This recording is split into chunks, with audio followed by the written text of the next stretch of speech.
Welcome to the Film Trooper podcast, empowering filmmaking entrepreneurs. Hey, welcome to the Film Trooper podcast. Yes, this is the podcast where we empower you, the filmmaking entrepreneur.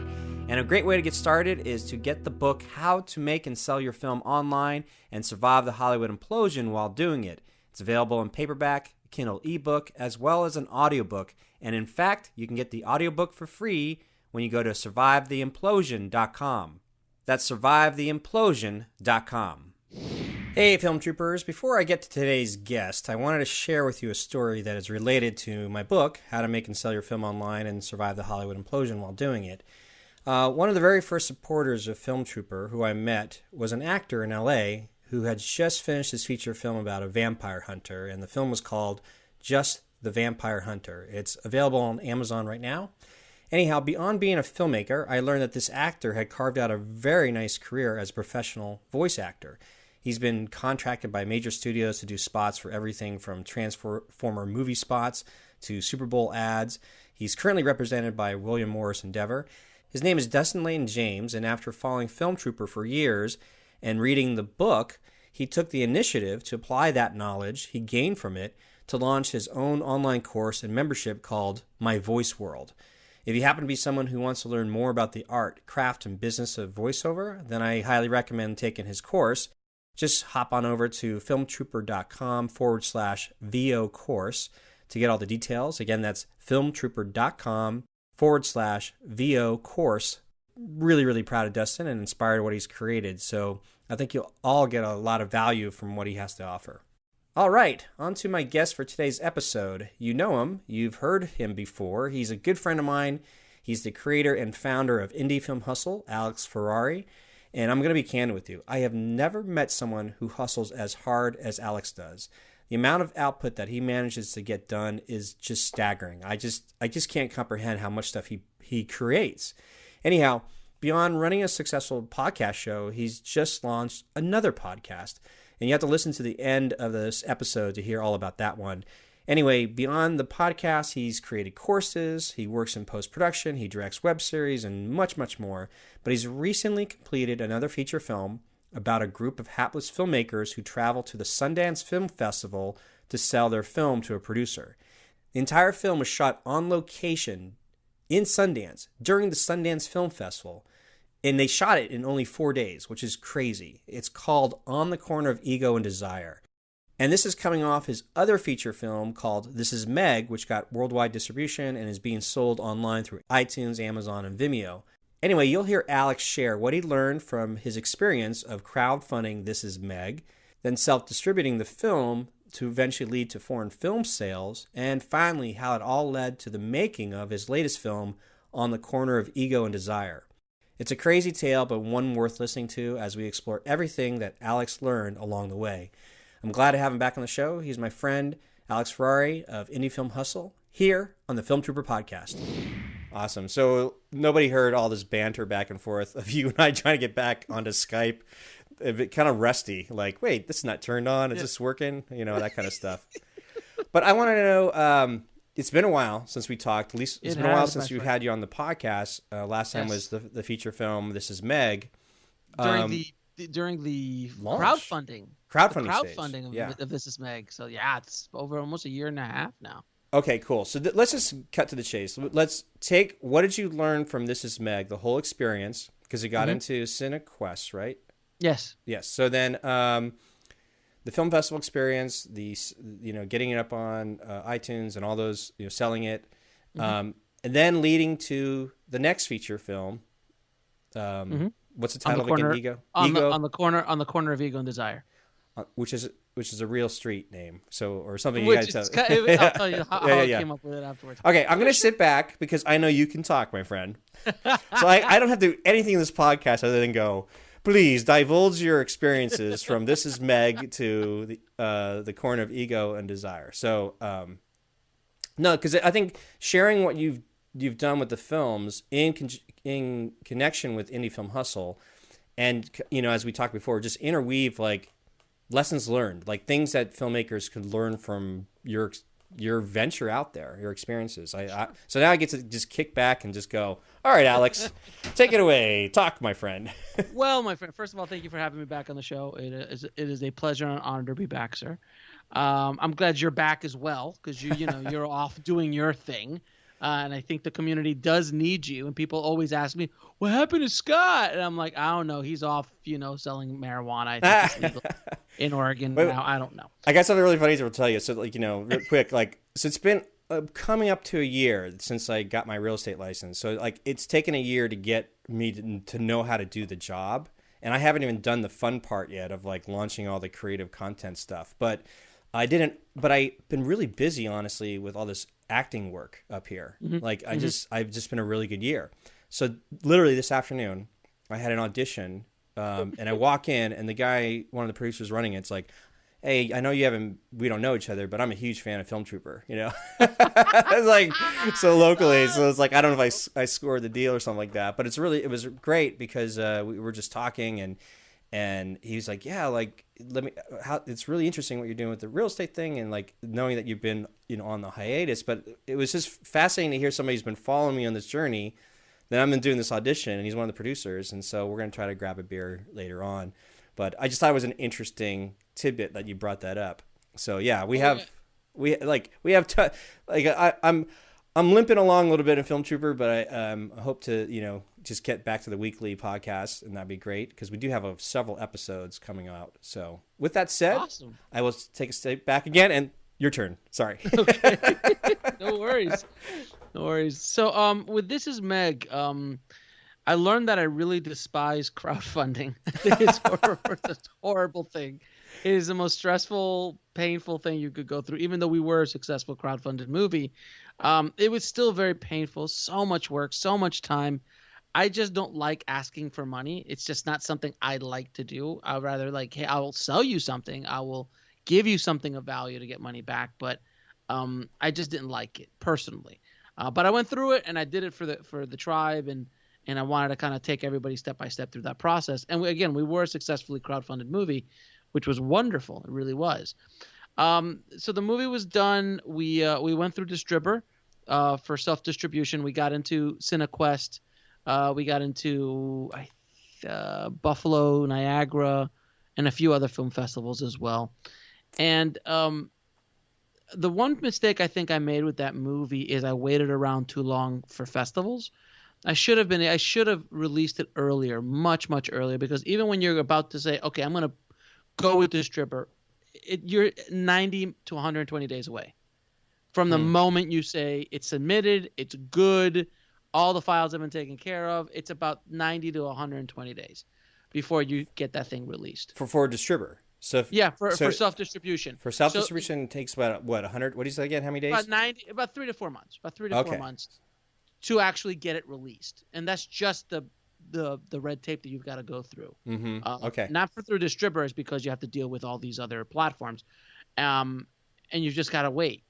So by the moment I said, okay, I'm going to do it, the movie had already been done for almost a year. So literally from the moment it got released, which was August of last year, I finished the movie in August of the year before. So it was literally 12 months sitting around waiting for festivals and other things like that to finally get it released. And I think a lot of the hype and a lot of the attention that I got for the movie early on, I didn't capitalize on as much as I should have. With that said, the movie still was financially successful. We walked in with the movie in the black because it was crowdfunded. Mm-hmm. So, we were good no matter what. But then we were able to sell it to Whole Foods to Hulu. Through Distributor. They pitched it for us and they accepted it, and that was a very nice payday. Again, no one's getting rich off this. Yeah. But it was a nice payday. Then we were able to sign a deal for international distribution, which is someplace I just don't have. I mean, other than iTunes and Amazon International, I'm talking about selling actual territories. Yeah. And we were able to sell China and South Africa and I think the UK as well. And those were nice checks that came in. And not to mention all the sales from iTunes and Amazon and Google Plus and all that stuff, or Google Play. if you're going to self-distribute a movie, my feeling is if you're going to spend money to go through the self-distribution route, there's only 3 things you need to submit to: Amazon, iTunes, and Vimeo, and that's it. No other platform matters. Hulu for TVOD, for transactional video on demand. Now, mind you, if you have a movie that's all about gaming, PlayStation and Xbox is probably a good outlet for you. For my movie, it doesn't make a whole lot of sense. No gamers are buying This Is Meg and watching it on Xbox. Yeah. It's just not happening. Fandango and all these other platforms, they're great, but don't waste your money. The two biggest ones are iTunes and Amazon, period. Mm-hmm.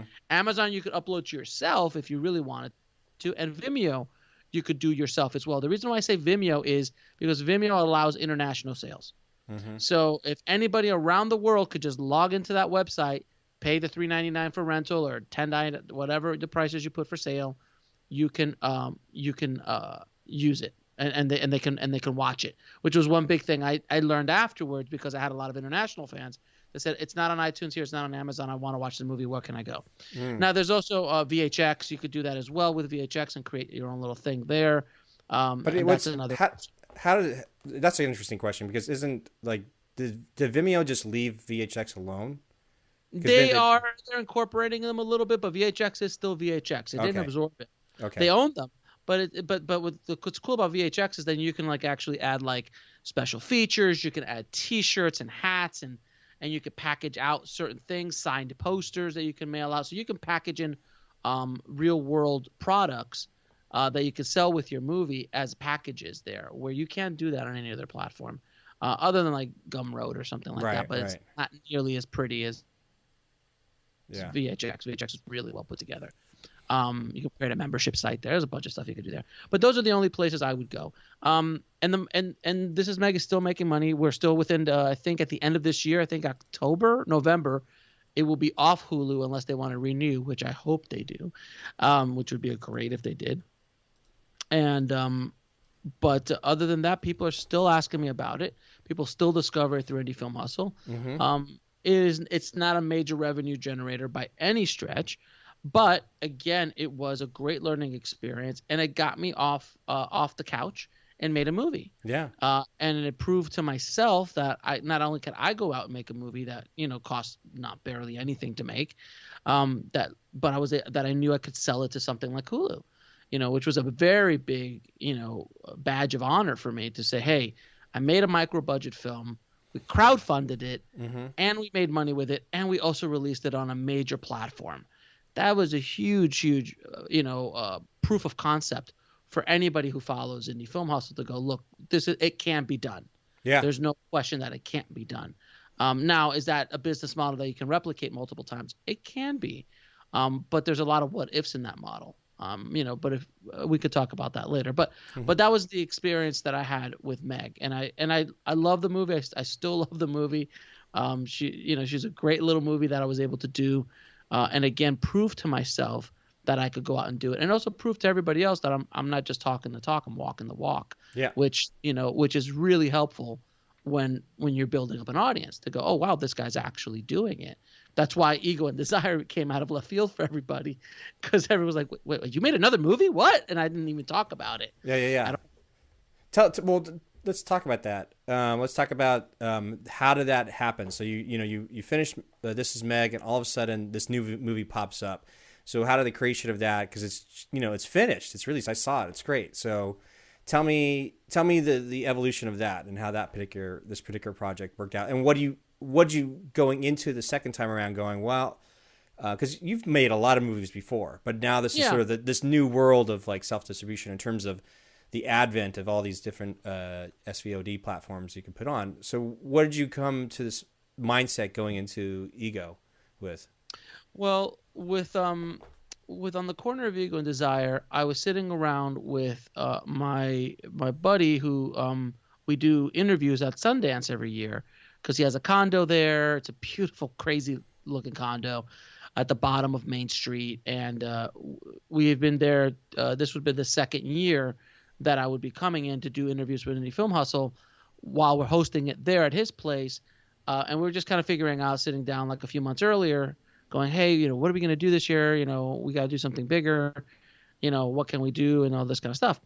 And then I literally just turned to him. I go, I think it would be irresponsible of us not to shoot a feature film this year at Sundance. and Adam, to his credit, goes, continue. And I pitched this idea, and we all kind of like started talking about it. And what came out of it was basically ego and desire. I want to make a movie about filmmakers making every mistake humanly known. Like, I want to make it, this is a Spinal Tap for independent filmmakers, because there isn't a this is Spinal Tap for independent filmmakers. And if there, well, I mean, you argue Living in Oblivion is, which is such an amazing movie, The Player and all these other kind of movies as well. But I've never seen a movie about the make of selling a movie and the ridiculousness of going out there and selling a movie with a backdrop of Sundance. No one had ever shot a feature film at Sundance before, because that's crazy. Who in their right mind would do something like that? So within a few months, I wrote the scriptment, which was written really quickly because I knew the story so well. Because I'm like, oh, I've heard this story a million times. Idiot filmmakers do something stupid, and a lot of them was me. A lot of the movie was me in there, of stuff that I did back in the day at Sundance. Chasing producers, finding money you shouldn't have spent, so far up your own ass as far as being a pretentious and ego driven. And I just wanted to kind of make fun of that, fun of myself back in the day when I was like that, but also every story I'd ever heard of. So I hired 3 actors from New York, because obviously there's no actors in Los Angeles. So I decided to cast everybody in New York, and it just worked out that way. And also all 3 of those actors, the main actors, none of them had been at Sundance before. So it was really this brand new experience for them. And the way I pitched everybody, which basically was not a lot of people that worked on it. We had a sound guy. We had Kyle, who's my sound guy, Austin, who was the DP, camera op, and then myself, and then a buddy of mine named Straw, who was the most overqualified PA in history. That was it. That was the core team, and we just ran around Sundance. But the way I pitched it to everybody, I'm like, hey, do you want to go to Sundance? You have a place to stay. We'll fly you in. You just have to work for a few days, and we're going to shoot a movie. And I promise you'll have a story for the next 20 years that no one else will have at any party that you'll ever be at. And that was basically like, you want to go on an adventure. Like, that was the pitch. Like, do you want to go on an adventure? And that's exactly what I did. And everybody, and there was a bunch of actors here in LA that were coming in. Oh, I want to do it, but I can't. And some of them were scared to go do it. I had some actors who like literally were afraid of running, gunning, and on the streets. They're like, oh, we're gonna get arrested. I'm like, oh, you're definitely not the guy for me. We need brave souls. And I got them, man. And so we ran around for 4 days and shot a movie. It was insane. It was the most insane thing I've ever done. It's still a blur. It still seems like a dream. Everybody who was involved seems like it was a dream. No one really believes that we did it until I showed it to everybody. A few weeks after we got home, I was rushing for a festival deadline, so I finished all the posts within 5 weeks, and that's the version you got to see. Mm-hmm. And it was done. Sound, music, color grading, edited it within 10 days. Shot it raw. We shot it on the pocket camera, so it was really little. The quality of the image was great. I was so happy with it. And the story is, as one executive who saw it here in LA said, exquisitely heart-wrenching. I think that summed it up, yeah. And you've seen this. Yeah, it sums it up. Exquisitely heart-wrenching, because at the end of the day, if you're a filmmaker, if you're a creative, there are scenes in this movie that will rip your heart out while you're laughing, before and after. But those scenes are, because they're real, because they've happened to me. They've happened to people I know. You get so close to the dream, and then it just gets ripped out of your hands. Things like that. And it's just it's an experiment as well, because I came up with the idea first, but then everything else kind of snowballed after that. So when I came up with the idea, I was like, well, this movie is as perfectly built for an audience as I've ever seen in my entire life. Like this movie is built for my audience. It's built for the tribe. It's built for filmmakers. It's built for film students. It's built for cinephiles. It is just, it's built perfectly for the niche audience. So I was like, interesting. So now I have that in it. I happen to be in the movie as well. Unfortunately, I have to be in the movie because I didn't have anybody else I can cast as the podcast host of Indie Film Hustle. So I put Indie Film Hustle in it as well because it's part of their journey. Yeah. And hopefully you saw it. So hopefully it's not too overbearing or too. No. It's very. I just try to get in, get out. I try not to put too much attention to myself. I cut myself out as much as I possibly can. But I let the actors, take over the scenes, which they definitely do. And then I also cast RB Bato from Stage 32. Yeah. A good buddy of mine who plays a pivotal character, and his story and how he agreed to do it right away. Nice. But we're there at 1:30 in the morning. He's had at least 10 drinks in him. That's why he looks so. Well, but he's perfect. Yeah, It was method. But he played it perfectly. He Yeah. played it right, and it was exactly the time. So basically, in the movie, when I had him come, I told him, come here around this time, and I know how many drinks are going to be in you. So you're going to be perfect for where the character needs to be at that time, at the party, at Sundance. So he was method. He was I call him. He's doing the Daniel Day on it, and he was completely method. And that's basically the quick rundown of the movie. And when I saw it, it's the thing. I'm the most proud of this than anything I've ever made. Nice. I absolutely love what I was able to accomplish. This movie has a lot more of me in it. Mm-hmm. Like This Is Meg had a lot more of Jill in it because it was her. She was a star. It's her life story. Yeah. It was majorly all her friends. So I was there for the ride, where this movie I feel is me. Like it's my sensibilities are spilling off the screen, without question. And it is as perfect representation of who I am as an artist and who I am as a director and a writer as I am right now. So the movie currently is in the hunt for festivals. Mm-hmm. We're going to go after some major festivals because I think this film deserves that opportunity. I know I'm, delusional on some of the festivals. In my judgment, hold on, real quick. Not only because I'm sorry. Skype, awesome Skype. Like that last segment just got corrupted. Like you went, Say what you said again. Which from what part? Just right after saying, like, the film deserves to have a shot at being submitted to some of these festivals, like to give it the opportunity. But after that, you were talking about you have no delusions. But I heard it got corrupted. So, got it.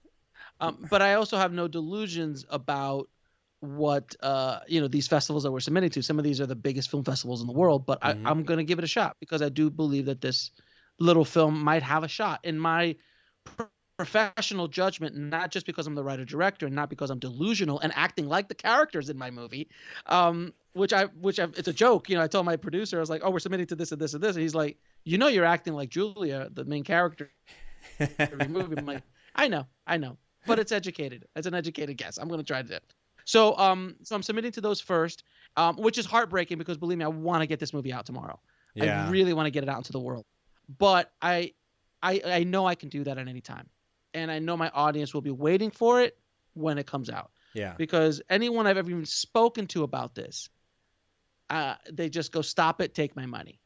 Yeah. Just stop it, take my money. Because just based on hey, we shot a movie about we shot a movie at Sundance about filmmakers trying to sell a movie at Sundance while they're searching for a producer who's supposedly going to buy their movie. Oh, and by the way, their movie is absolutely the most ridiculous thing you've ever heard of.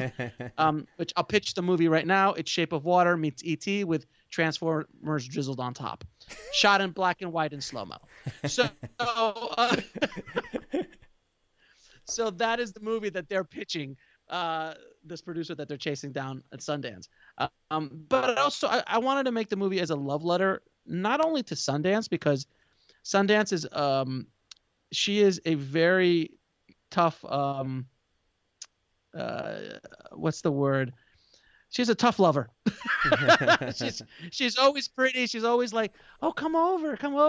No, you can't get in. And it's been like that, I think, for most filmmakers, because we all submit to her. And she just says no to most of us. So I wanted to kind of do a love letter to the experience of Sundance.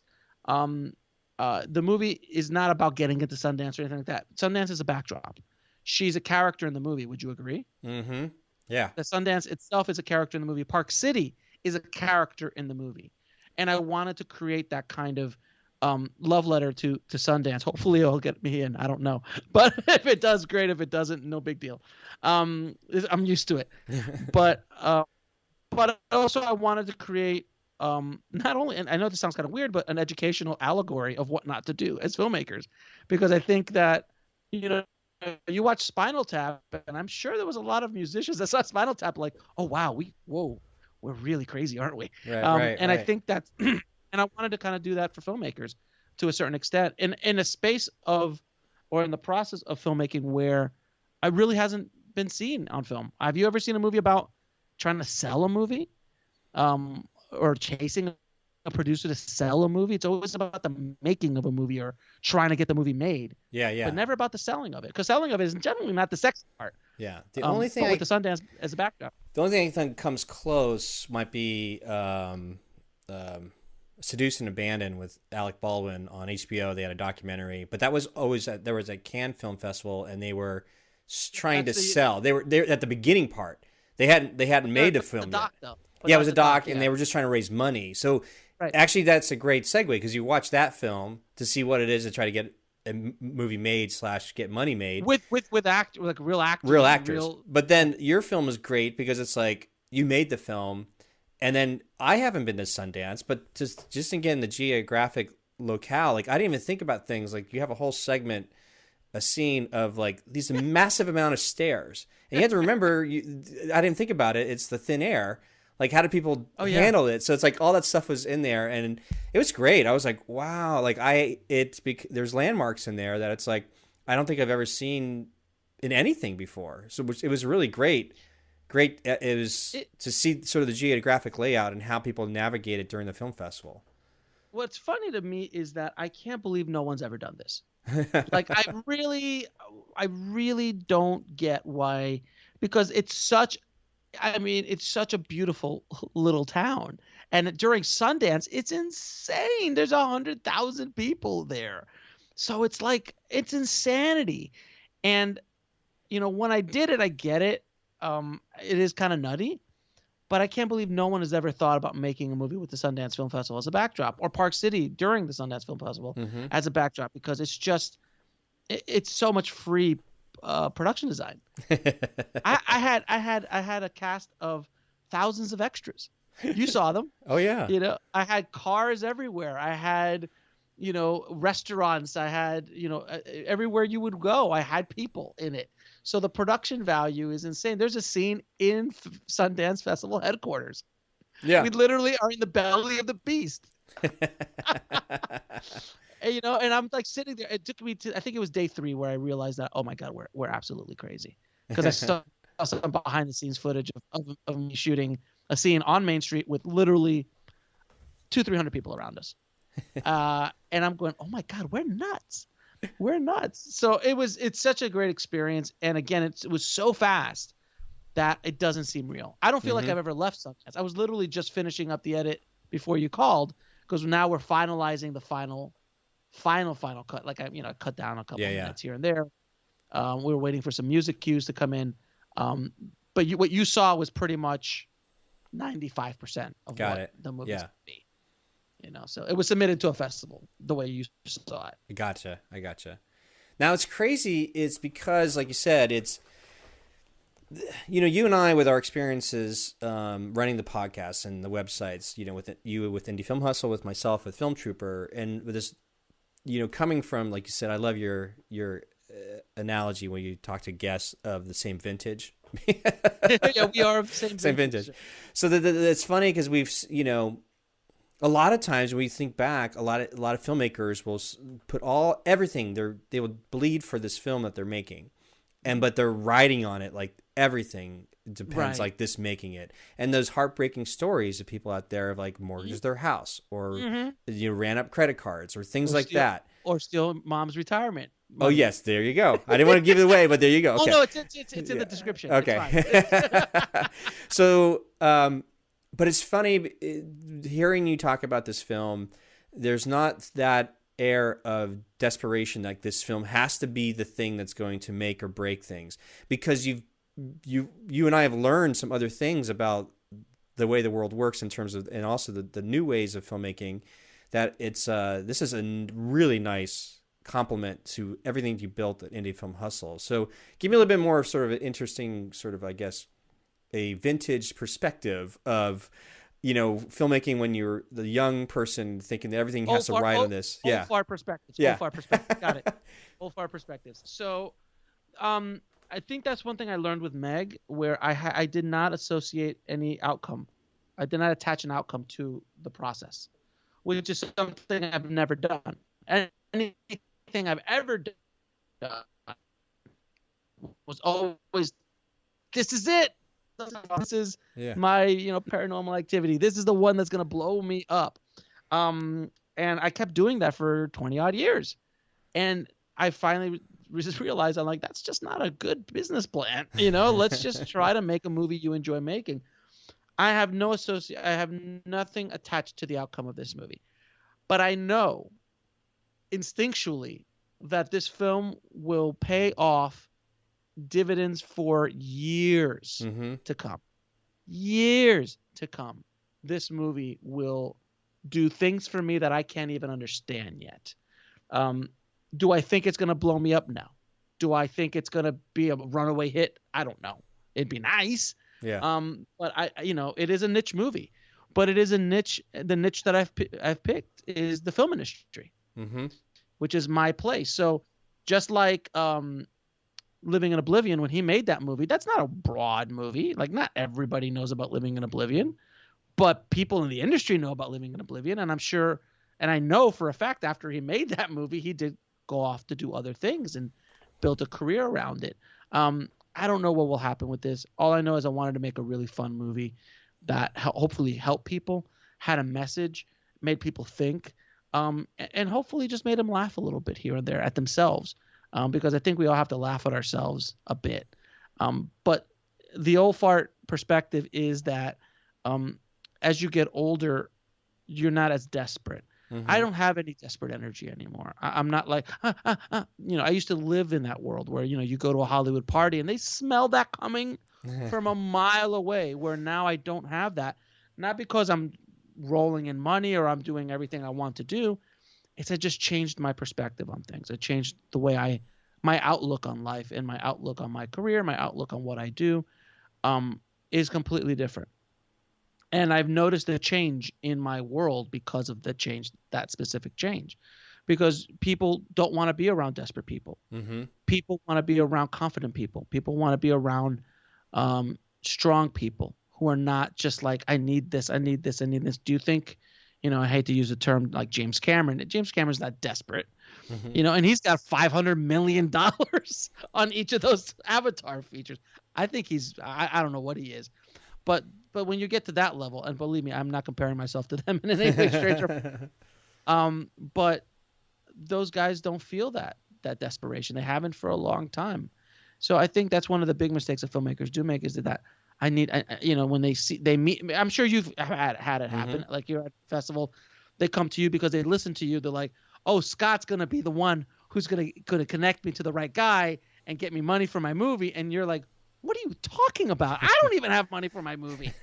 And that happens to me all the time. I get emails like, help me with my movie. I'm like, hello? Well, let's talk about the our experiences, or like more specifically your experiences of seeing what's happening in the indie film community in terms of pain points when you first started and where you are now, or have you seen a shift in terms of education or an overall sort of, like, are the same pain points when you start indie film hustle the same pain points people have now after how many years and how many episodes that you have out there and all the courses that you offer and things like that. I'd be curious to hear sort of like a perspective of like, what I've noticed about the indie film community is this, I think the biggest thing that, in all honesty, I don't think a lot has changed in the sense of what the pain points are. The pain points are still, I need to go find money. I need to make a movie. The education of how to actually make a real story, tell a real story, make a real movie, and then the story of how to sell it. Those are the big pain points. But I think the thing that's changing is that smart filmmakers are starting to figure out, I need to build an audience. I need to go out there and do this myself. I need to become an entrepreneur. Those guys are starting to come out little more by little more, but that's a lot of work. So that thins the herd really quickly. Yeah. From the guy who's like, oh, I just want to make a movie and go to a distributor, to the guy who's like, I'm here for the next 5 years. I'm going to build up an audience. I'm going to sell movies to that audience. I'm going to do a Lloyd Kaufman, with what he did with Roma, and just kind of take my time, build up my audience, make my movies, and keep going forward with it. Those guys are very few and far between. But when you find them, you see that they're super successful. They're making a lot of money. They're making $500,000, $2 million a year. I've had them on my show. I hope to be that person soon. But I think that's the biggest change is I start seeing now a few more filmmakers doing that hard work, but that takes so much education, so much experience, so many things you have to do, trial and error to get to that point, to be able to build that audience up. And that's a lot of time. That's basically a lot of things people don't want to do. It's work, it's hustle. And people don't want to do that. They want I just want to give me a check. I'll go make my movie, let someone else deal with it. And that's great if you're at that point in your career where a studio's coming and giving you money and they're handling everything and you can just be an artist. That is awesome. I can't even comprehend that as a filmmaker right now because I've been in the trenches for such a long time. I can't even understand that world as well as those guys can't understand my world. Yeah. I've shown this movie to actual working television directors and feature film directors. And when they watch it, you could see the eyes, they're just like deer in headlight. They don't get, like, how did you do that? Like, they don't understand. Like, what did you do? Yeah. Like, how did you actually physically do that for the money that you did it for?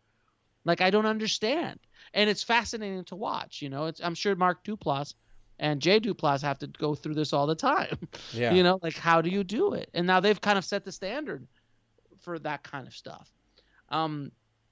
So it's very interesting. But as far as the pain points are concerned, I think those are still the pain points, man. I need to go find money, which is great. It's kind of like I need to go buy a Lamborghini. Well, first of all, you can't afford the gas for it. You have no understanding of how to drive that Lamborghini. You're going to total it probably within the first day. But that's the thing. Like, I need that in order to do this. Well, that's the thing. I need money to make a movie. I'm like, do you know even how to make a movie? Yeah. Before someone's going to give you $1 million, you need to prove that you can actually make a movie, tell a story. And then you've got to prove if you're at a certain level, can you sell the movie? Do you have the team around you that can help you sell the movie? It's such a complex beast, what we do. There's so many moving parts. Yeah. And it's hard to find someone who understands all of them at a certain level. They don't have to be a master at every part of it. But to be educated in every part is crucial in today's world.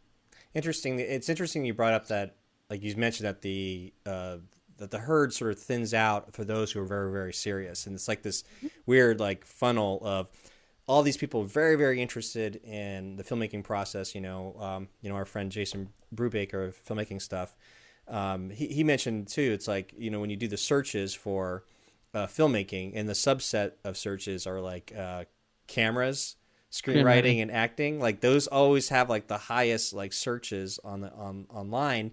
And it is interesting because that's always like the beginning part of the aspirational aspect of filmmaking, which is why when you go on YouTube, anybody showing you how to do anything with some piece of equipment has so many views, and it's because everybody's like the hero's journey, ton of views. Yes. Yes. It's like self-distribution.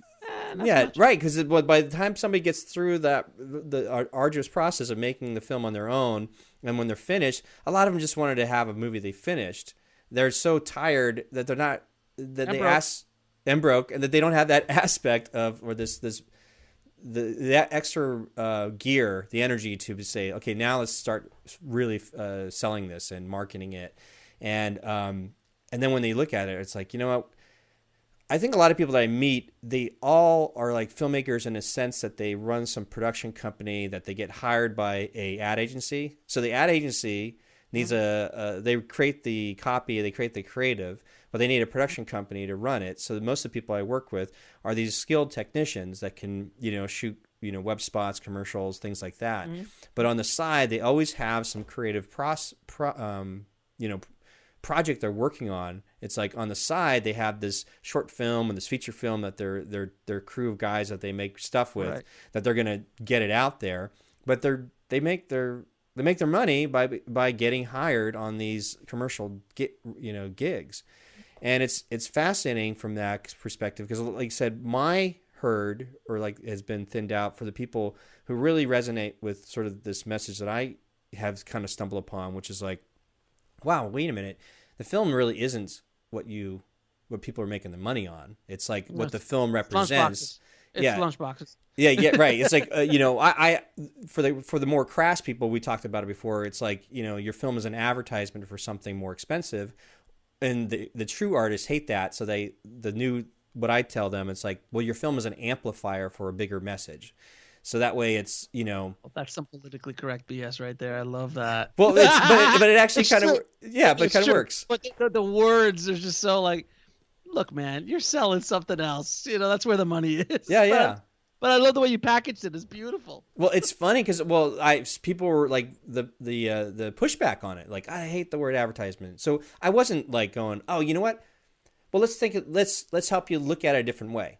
If you really are like, want your message of your film to go bigger, then the film that you make is really just an amplifier because there's something else beyond that. And then we bring in the whole like examples like Fat, Sick, and Nearly Dead, Joe Cross's film Mm-hmm. about the juicing. His film was a springboard for a movement, but it sold He gives it away. He gives it away, but he basically advertises or amplifies this need for healthy living. But he sold so many juicers for Breville, and that they partner up with him for the sequel. So that's like the glowing example, or Food Matters is another glowing example.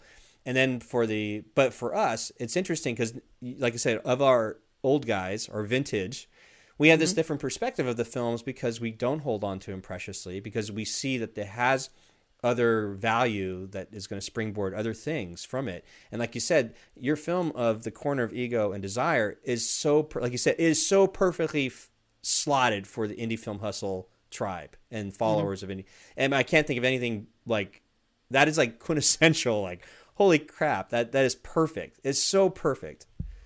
You know what? It is as perfect of a movie for an audience as I've ever seen. It really is. That's why I feel so comfortable with it and so confident in it, because I'm like, all I got to tell you is like, we shot a movie at Sundance about filmmakers trying to sell a movie at Sundance. Would you watch that? Of course. I would hunt down that movie. I would personally hunt down that movie if I wasn't the director of it. Watch it. I want to rent it. I got to hear about it. And then, of course, if you have a course on how I made it and you're a filmmaker, like, how did they make that movie? Oh, there's a course for $20 or $50. Oh, I want to see that. I'm like, I want to see how he was able to do everything that they did. And then there might be a book on the making of it, kind of like Rebel Without a Crew style. Yeah. And that's going to be going out other places. The stuff that I have lined up for this movie is going to be insane. But it's all going to be there to being of service to helping filmmakers on their journey, but hopefully educating them, not only educating, but entertaining them along the way. Oh, and I forgot to tell you about on the Corner of Ego and Desire, how I came up with the name was where we walked out of our condo. And that year of 2018, Sundance put words around everywhere, banners and like, hustle and all these kind of words everywhere, and then translated them in different languages as well. So they were just all over the place. And literally when we walked out of our condo, We literally were staying on the corner of Ego and Desire. And I literally looked up. I'm like, oh, we're on the corner of Ego and Desire. Hey, that's a really cool name. Hey, maybe we should call the movie that. And it just stuck. There you go. It was literally meant to be. That is awesome. You know, it's funny because you talked about like filmmakers, the ones that are really, really serious about, they understand like the bigger picture, and they understand that the need to build an audience or serve an audience, you know, and then, but it's also like picking the right audience. Like you said, like the indie film hustle tribe are independent filmmakers. Yeah. So you're like, I will give you a film that serves this audience, and I give you a film plus all the other stuff that you just mentioned, because this is for this audience. And it's interesting because you know, as I'm you know switching gears a little bit with the real estate stuff and the content I'm creating, is for I'm basically starting from scratch of going, I have to build an audience that would be interested in things that would relate to you know, selling homes and buying homes. You know, it's really interesting because it's but it's, you know, it's starting from scratch. But I'm learning, applying the techniques that we've learned to build up an audience in that respect. And you know, I can't just easily translate a filmmaking audience to like buy a bunch of homes in Oregon, you know. you know what I mean? It doesn't quite work that way. Not so much. Yeah. So, but I find it interesting for those who might be listening, because like, you know, somebody might have interest in like the horror genres or the sci-fi genre. So it's like, you know, like you said, is not everyone of that people that are interested in those genres are always interested in the filmmaking process. They may always like to see a little bit how you made the film, but they're not like, you know, overly enthusiastic. But if you get into some other topics and other bonus features or things that you add to your film that really resonate with that audience, that niche audience, then you should do well or do better than the average indie filmmaker. So. It all depends on what your output was, what the cost was, the ROI on your investment. You know, if I spent $300,000 on this movie, it's probably not a good idea. Yeah. I'm not, you know, we made the movie for less than $300,000. But the thing is, like, you can't do that. It doesn't make sense financially to do that. So, but at the budget level that we did it at, it makes the most sense in the world. Yeah. To be able to do this, because look, I'm still making money off a short film I shot in 2005. I literally every day am making some money off that still, even if it's pennies, but it's still pennies. You know, it's fascinating, the lifespan of these movies.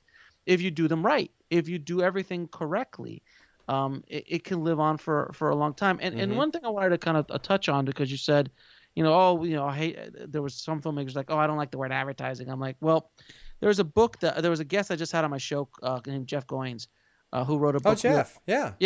Real art. Hey, wait a minute. How'd that end up? How'd you get Jeff on there? Yeah. I reached out to Jeff and I go, Jeff, you want to be on the show? He goes, all right, sure. Yeah. Is he still in Tennessee? I think so. Yeah. Yeah. Okay. Yeah. And he wrote a book called Real Artists Don't Starve. And that's this whole mentality that artists have to be this poor, broke thing, where in reality, that's not the case. That Da Vinci was a multi-millionaire back in the day. And, you know, there's so many artists that, the Van Goghs of the world that die penniless and so romantic. I don't want to be that romantic. I want to be able to sustain myself, put food on the table for my family, and continue to create art for the rest of my life. And if that means understanding the business side of show business, well, hell, that's what I'm going to do. As my buddy Suzanne Lyons says, the word show and there's a word show in the show word business, and the word business has twice as many letters as the word show. And there's a reason for it. It's so true. So anyone listening out there who's like, but I'm a true artist, I'm like, well, you're going to be a broke artist, you know, and there's nothing romantic. There's nothing cool about it. I'm not saying you got to sell your soul to the devil, but you've got to understand how to be able to make commerce with your art. If not, you won't survive. That's just straight up reality of the world. You have to create art, and you have to understand how you're able to sell that art to maintain yourself. If you make a piece of art for a penny and sell it for $2, great. If you can sustain yourself and continue to do that, great. But don't be afraid of money. Don't be afraid of, you know, revenue from your art, because if you are, you will not survive. And any art form. It's interesting because, you know, bring that up. It's in terms of you might have success, like, like, okay, I made a product for X amount of dollars. We were able to sell and make our money back plus profit. Because, it's funny in the world of indie filmmaking, like if you just made your money back, you're considered successful in the old days. Yeah. But seriously, we're the craziest business in the world. We actually invest money in a product that we have no idea how much we're going to sell it for. Like if you're going to make a bottle of olive oil, if I may go back to my olden days, if you're going to make a bottle of olive oil, you go, okay, the bottle costs this much, the oil costs this much, the cork costs this much, the wrapper costs this much, and the printing on the bottle costs this much. And the shipping of all of that costs this much. So now my product cost is $2.75. And now I could sell that same bottle for $25. That is a good profit margin. That is a fantastic profit margin. That's what I said to myself when I opened up my olive oil store. But it's a lot of work. But that's a product that you could sell. Let's say I could sell it for $10. That's a product. So let's say, okay, I'm going to put $100,000 in this movie. You don't know what the product's going to be worth. It is the craziest. Every other business in the world, you know what you're going to, for the most part, other than the artistic arts, you know what the end product is going to be worth. So the only way you kind of hedge your bets is with cast, with genre, and like history of what is sold before. It's the weirdest thing. And houses to a certain extent are like that too. You put $200,000 into a house based on what the comps are in the neighborhood. You can go, well, every other house, there hasn't been a house that's sold in this neighborhood for less than $275. Mm-hmm. So I'm going to put mine up for $300 because it's brand new, and I might be able to get maybe $325 for it. But that's still, you still have like a very educated guest. Yes. Very educated guest. Yes. A lot of market data. Yeah. Yeah. And unless the market crashes right in the middle of your construction, that's the only time that your product's going to be worth less. But the movie business, you have no idea. So the key for me is make the movies for as little as humanly possible, depending on what you're trying to do. If I'm going after a genre, if I'm going after making specific, I'm going to go make a ton of money, then I'll go hire certain actors. I'll go to a certain genre. I'll put $100,000, $200,000 into it because I know with this actor, I can pre-sell overseas and get X amount of dollars for it and so on. A movie like this that has no stars in it, that is very niche. I've already shown it to a couple people that are in the industry, and they're just like, I don't know where to go with this. I'm like, that's fine. I don't care. You have no idea. You have no idea what I'm doing, and it's clueless to them. They are clueless to what I'm doing with Ego and Desire. Yeah. The only way that will transcend that is if it gets into a big festival, or we get a couple of champions like IndieWire or a bit, someone big comes in, or like the Duplass brothers wants to executive produce it because they saw it. Yeah. And they want to do it. Then all of a sudden it transcends where I am right now. It's the same product, but you see how crazy that is because maybe somebody else comes in who has a reputation of like, oh, well, they know what they're doing and their names will help sell it. Boom. It's a crazy business, man. That's actually, it's a really good point when you just brought that up. It's just the aspect of the champion.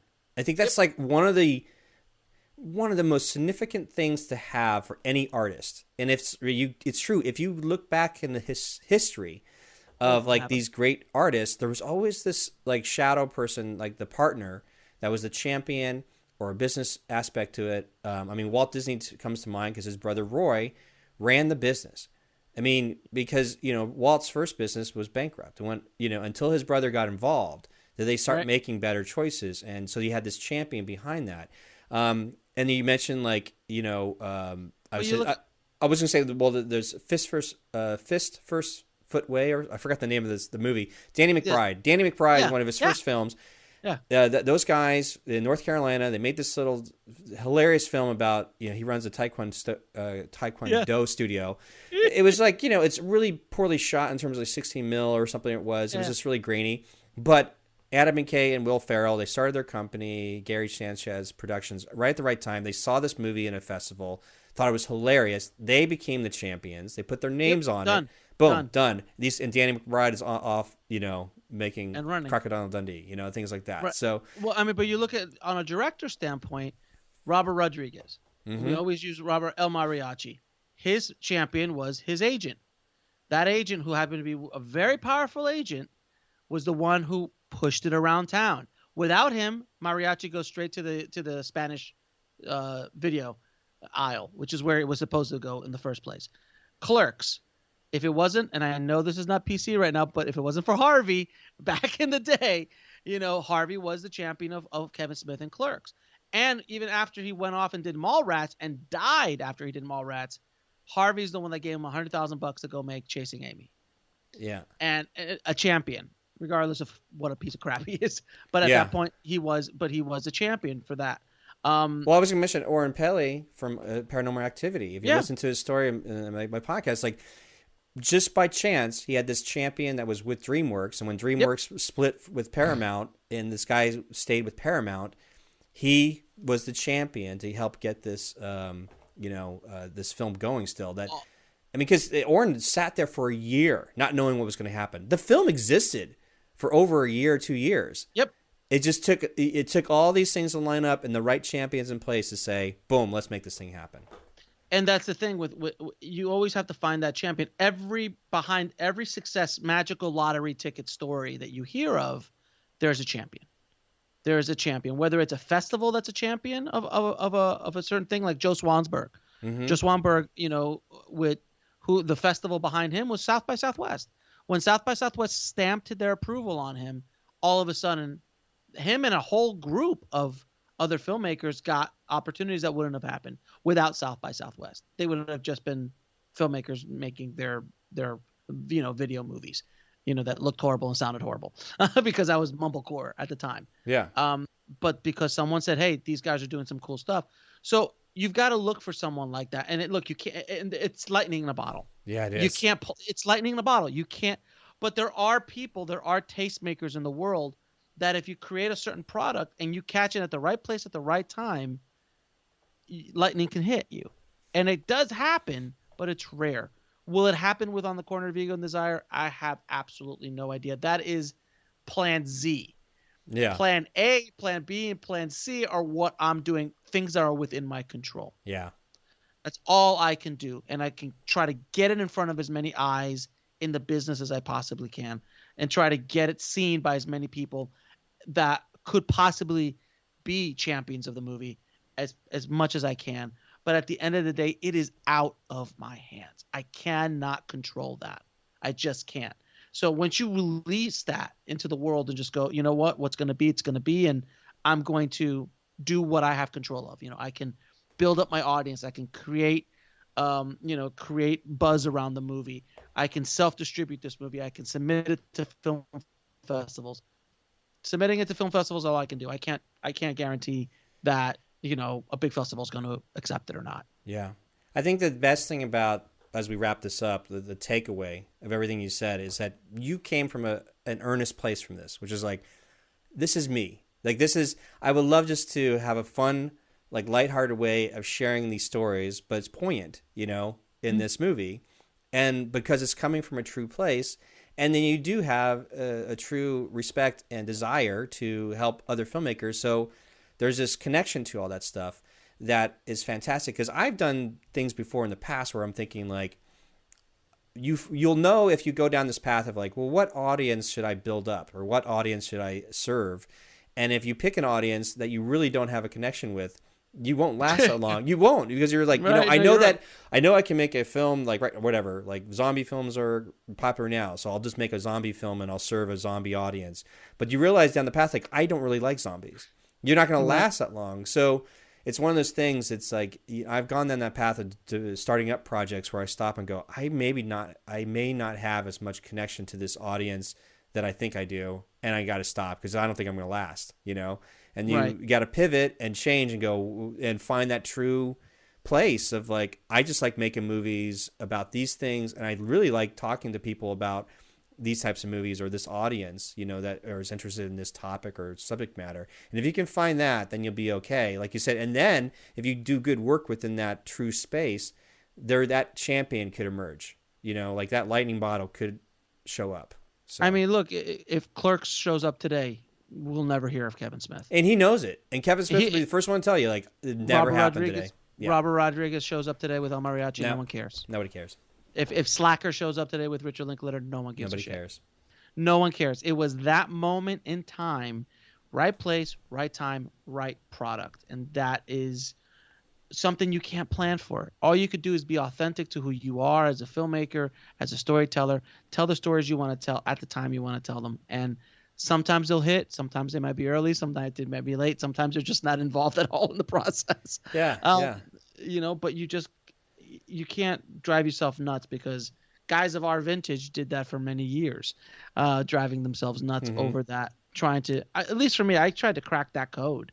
So for years, decades, figuring out like, how did they do it? What did they do? And that's why I know all the stories by heart of how they all got in, because I studied all of their stories. I'm like, how'd they get in? How'd they get in? As opposed to me just going, oh, well, why don't I just make a movie that I really like and put it out in the world and see what happens? Wow, what a concept. And that's kind of where I'm going with it right now. Very cool. All right. Well, any other information besides just going to Indie Film Hustle, or there's a specific website that you built for it? So I'll do all the plugs now. Go ahead. I'm sitting back. Plug time. Go for it. All right. So indiefilmhustle.com. If you haven't been there, it's a great resource for filmmakers. We do the podcast there. We also just launched a brand new podcast called the Bulletproof Screenplay Podcast. What? Because that. I'm just kidding. I was like, did Alex Ferrari too? Did your clone do this? So we have another podcast because you were talking about different segments of your audience. Yeah. I discovered that screenwriters don't really want to know about self-distribution. So I created a whole subgenre, a whole sub-brand of Indie Film Hustle called the Bulletproof Screenplay. So created a new podcast for that. That's at screenwritingpodcast.com. And Desire, if you want to see the trailer. Okay, wait. Teaser trailer out right now. I'm going to create a story trailer in a little bit. No, sorry. Skype again. Like, I don't know. Like, it got hosed. So go back to, you just finished the screen, plug the website again for Bulletproof Screenplay, and then go into Ego and Desire. Okay. Go. So if you want to subscribe to Bulletproof Screenplay, just go to screenwritingpodcast.com. And if you want to check out Ego on the corner of Ego and Desire, just go to egoanddesirefilm.com. That takes you to a site that has where we're going to be putting all of our information, all the things that we're going to be doing with Ego and Desire, which is going to be a lot of stuff. If you want to know how we made it, what we did, all that information is going to be coming up as well. And I just released a brand new course, which I know my instructor, Suzanne Lyons. Mm-hmm. And I partnered up for the most amazing independent film producing course ever called Indie Film Producing Masterclass with Suzanne Lyons. And it's normally that's a workshop she used to do, cost $2,500 to go to that workshop. And we have it out now for $90 online. And it's 5.5 hours, 6 hours, plus all the paperwork, contracts, guild paperwork, business proposals, all in Word and in PDF. So you can just grab it as templates and use them yourselves. So it's so that alone, she told me, was worth like $25,000. Yeah. Just all the paperwork from attorney fees and stuff. So you can go to producingmasterclass.com for that. So that's enough plugging. I have many more things I could plug, but that will be enough for today. Thank you, Scott. Thank you, Alex. Awesome. Look at this. Hit an hour. Pros at it, right? No, I was kidding. That's it. It's only an hour. Come on, we could talk for another 2 I know. We're good, but I think the audience is like, okay, I'm done. But thank you as always. And again, man, keep doing what you're doing here at Film Trooper, brother. We need you out there, man. I'm telling you, every time I'm out at an event or something like that, people do bring you up. So people bring like, what happened to Scott? I used to listen to you, Scott, and Buff, Jason Buff of Film Academy and Indie Film Academy, and Buff. I think Buff just fell off the face of the earth. We love him, but I think he's off doing other stuff right now. We'll have to send him. We have to send him. We have to send him message. Send him this podcast. Okay. Call his monkey ass out. Do some more interviews, son of a bitch. But no, you seriously I know you want to go sell houses and make millions of dollars and shit, but there's people who need you out here too. So keep up the work with Film Trooper, man. You're doing God's work, sir. Thank you. Well, again, like the plan is because my philosophy for Film Trooper is that your film is an amplifier for something else, or it's an advertisement for something else. I needed to create that something else. I didn't, and just selling other, courses and things like that. Like I was I was looking to be like, well, what is that something else? And the something else is like, yes, I'm selling homes, but creatively, how I go about amplifying that message is up to me. Like there's no rules anymore, really, like how I go about doing that. And that's why I'm excited. I was working on this morning, working at the logistics of shooting like the pilot episode for the show Around the Neighborhood with Scott McMahon. So it's going to be this, so awesome. It's going to be fun just making the show. So it has really nothing to do, like I'm really interested in historical stories or interesting mysteries about all these different places around Portland. And then it's just me being the host. So then when I'm done, and every episode will have, just as a plug for my real estate services. And that's it. So now I get to have fun. And I haven't been able to do that yet because I had to learn my job. I had to learn the something else first. So it took me a year to learn the something else. But now I'm much more comfortable knowing what that job is. I'm closing a deal on a house this end of the week, So it's like, so now I need to advertise it. I need to promote it. I need to create all this content marketing around it. And that's the fun part. And I haven't got there yet. But just finance my movies when you're done. I will. Come on, guys. Everyone, tell everyone, please email Scott. Like when Scott starts making millions, to please finance a brother. That's all I'm saying. This is definitely on the corner of ego and desire. Well, yeah, every part year. 2. So what I'm gonna do is I'm gonna do on before sunrise, before sunset, and before midnight. Oh, boy, yeah. So every 5 years they find themselves back at Sundance, and we're shooting another one in 5 years. Oh my God! So in 5 years, wouldn't that be genius? That would be brilliant if we could do something. Or better yet, they're like a Cannes, and then the next one will be a Toronto or some other big festival. That'd be awesome. Oh my God, they invite you. Yeah, do our film festival. Yeah, I love it. And of course, when you're doing your show around town with Scott McMahon, it will be the most non-threatening host, because that's the inside joke. Anytime he's cast, he's non-threatening. Yes, he's non-threatening. Yes, you're ambiguous. You're non-threatening. You're ethnically ambiguous. So like we don't know, but you hit a quota. I know you hit a quota. Yeah. Everybody cracks up on that one. It's non-threatening. The most non-threatening. You are, sir. You are non-threatening. See you in the middle of dark alley. I'm gonna go. What's up, man? How you doing? Give me your money. Just kidding. Like exactly. That's exactly the way you're doing. Like, give me your money. No, I'm just kidding. Hey, yeah, just right. I don't. Yeah. Anyway. Just hand over your purse. Okay, thanks a lot. I'm really sorry about this. I'm going to return the purse. I have your address. I just need the money for a minute. Man, it's a pleasure as always, brother. Too, definitely. We'll catch up soon again. Film Trooper, empowering filmmaking entrepreneurs.